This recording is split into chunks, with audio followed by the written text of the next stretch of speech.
SD Negeri Setono Ponorogo diketahui tidak mendapatkan siswa pada penerimaan peserta didik baru atau PPDB tahun ajaran 2024-2025. Otomatis ruang kelas 1 sekolah yang berlokasi di pinggir Jalan Niken Gandini, Kelurahan Setono, Kecamatan Jenangan, Kabupaten Ponorogo itu kosong. PLT Kepala Sekolah Dasar Negara Setono, Suhadi, mengungkapkan alasan sekolah yang dipimpinnya sampai tak ada siswa pada PPDB 2024 ini. Suhadi menjelaskan ada beberapa faktor penyebabnya. Salah satunya adalah menurut analisanya karena angka kelahiran menurun. Hal itu diungkapkan Suhadi pada Senin 15 Juli.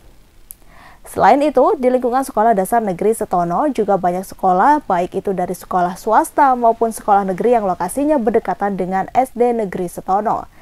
Namun demikian, Suhadi menyebutkan tetap membuka pendaftaran bagi mereka yang mau mendaftar sebagai siswa di Sekolah Dasar Negeri Setono Ponorogo.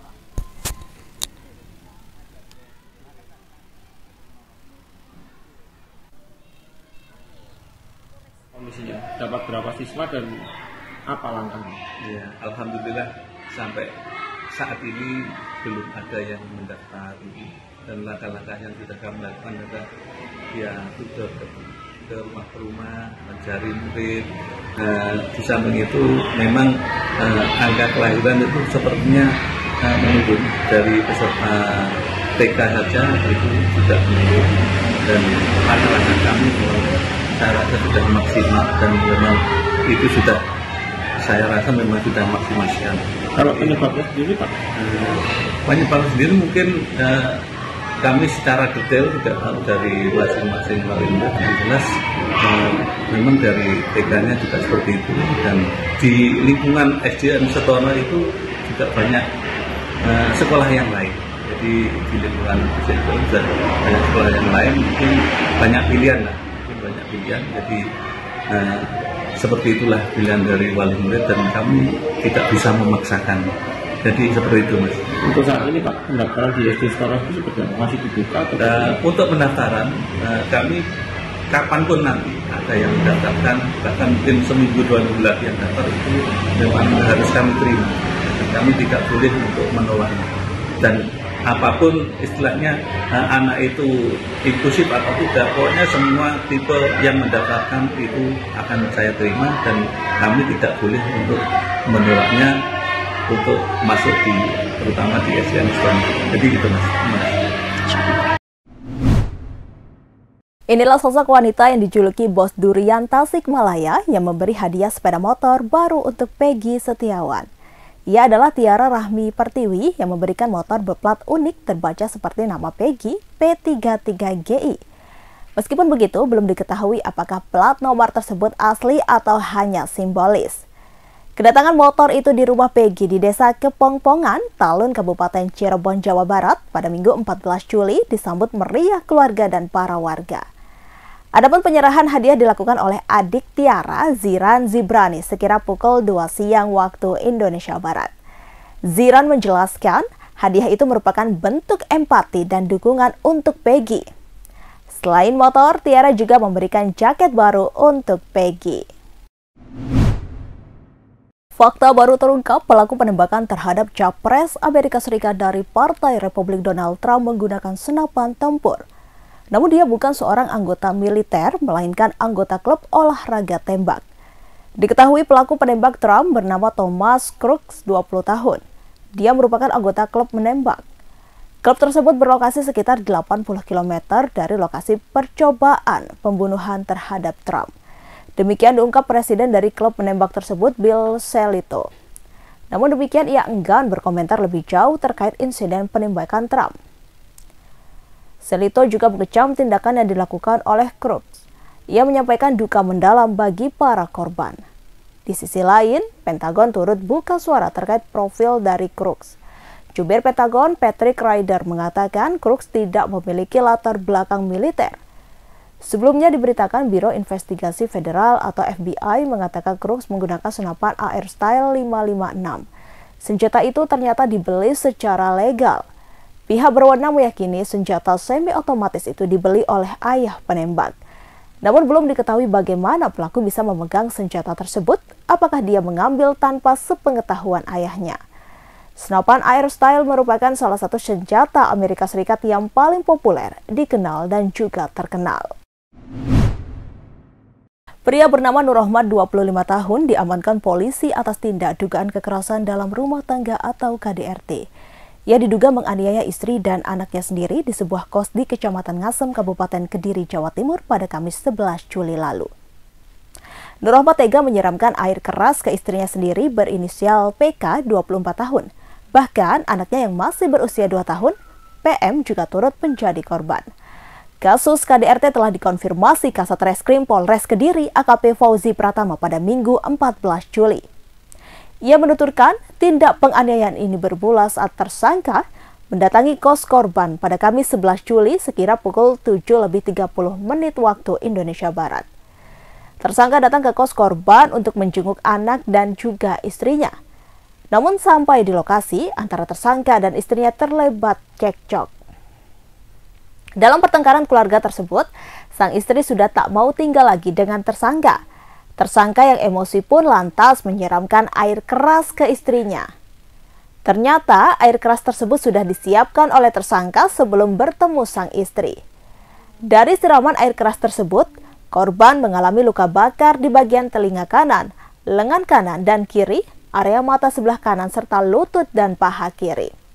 Sementara anaknya yang masih berusia 2 tahun itu terluka di muka, dada, lengan tangan kiri dan kanan, paha kaki kanan dan kiri. Nur Rahmat sempat kabur ke daerah Jawa Tengah setelah beraksi menyiramkan air keras ke istrinya. Pihak kepolisian langsung melakukan penyelidikan setelah mendapatkan laporan tindak penganiayaan tersebut. Setelah ditelusuri, ternyata tersangka kabur ke tempat asalnya di Magelang, Jawa Tengah. Dengan bantuan Polresta Magelang, tersangka berhasil diringkus sehari setelah melakukan perbuatannya pada Jumat 12 Juli. AKP Fauzi menuturkan tersangka juga sudah mengakui perbuatannya. Kepada polisi, ia mengaku kesal lantaran istrinya tak mau tinggal dengannya.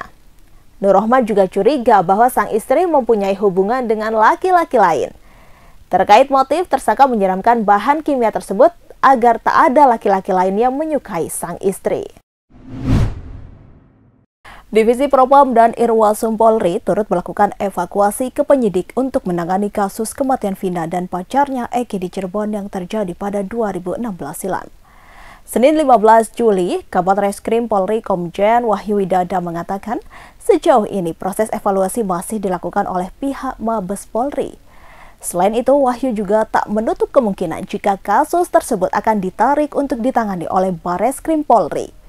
Namun hal ini dengan melihat perkembangan penyelidikan dan penyidikan kasus yang ditangani oleh penyidik Polda Jawa Barat. Seperti diketahui, kasus pembunuhan Vina di kota Cirebon kembali mencuat setelah film yang diadaptasi dari kasusnya Vina sebelum 7 hari dirilis dan menjadi perbincangan hangat.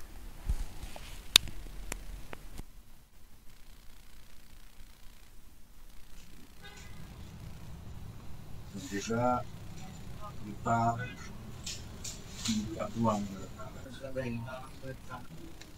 beberapa waktu tahun-tahun bisa memecahkan ini masih.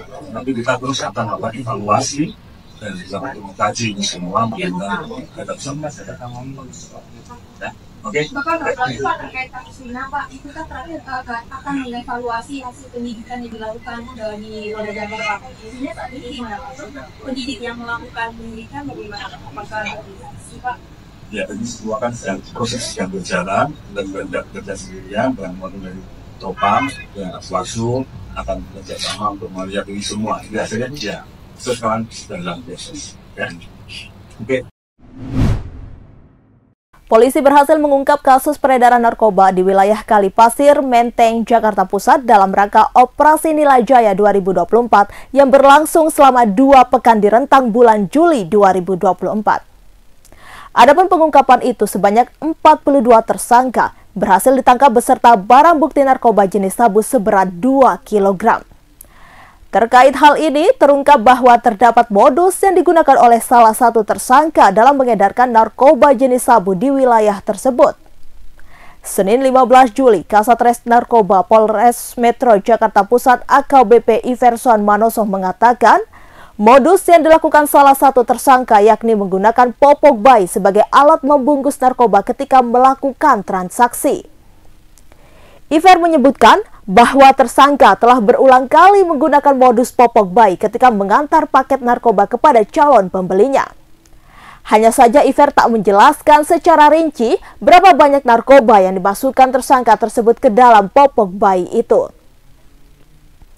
Adapun dalam perkara ini sebelumnya diberitakan, Polres Metro Jakarta Pusat mengungkap kasus peredaran narkoba di wilayah Jalan Kalipasir, Menteng, Jakarta Pusat melalui proses penggerbekan dalam rangka Operasi Nilai Jaya 2024. Dalam penggerbekan tersebut, sebanyak 42 tersangka berhasil ditangkap dan narkoba jenis sabu sebanyak 2 kg berhasil disita. Kapolres Metro Jakarta Pusat Kombes Pol Susatyo Purnomo Condro mengatakan bahwa Operasi Nilai Jaya 2024 yang pihaknya gelar itu dilakukan selama 2 pekan dalam bulan Juli 2024. Hal itu diungkapkan Kombes Pol Susatyo pada Senin 15 Juli. Susatyo menjelaskan pengungkapan tersebut bermula dari adanya informasi masyarakat yang mengatakan bahwa wilayah Kalipasir kerap dijadikan lokasi transaksi narkoba. Tak hanya untuk transaksi, bahkan, kata Susatyo, di wilayah tersebut juga kerap dimanfaatkan para tersangka untuk berpesta narkoba. Alhasil polisi pun sampai mengerahkan sebanyak 350 personil dalam penggerbekan yang dilakukan 9 Juli lalu. Akibat maraknya peredaran narkotika di kawasan ini, polisi pun menetapkan daerah Kalipasir menjadi zona merah kasus penyalahgunaan narkoba. Alhasil, pihaknya pun berencana membangun posko kepolisian guna memberikan edukasi kepada masyarakat mengenai bahaya penyalahgunaan narkotika. Atas perbuatan mereka, para tersangka ini dijerat dengan pasal 114 ayat 2, subsider 112 ayat 2 Undang-Undang Narkotika dan pasal 114 ayat 1, subsider pasal 112 ayat 1 tentang narkotika. Download Tribun X sekarang. Menghadirkan lokal menjadi Indonesia.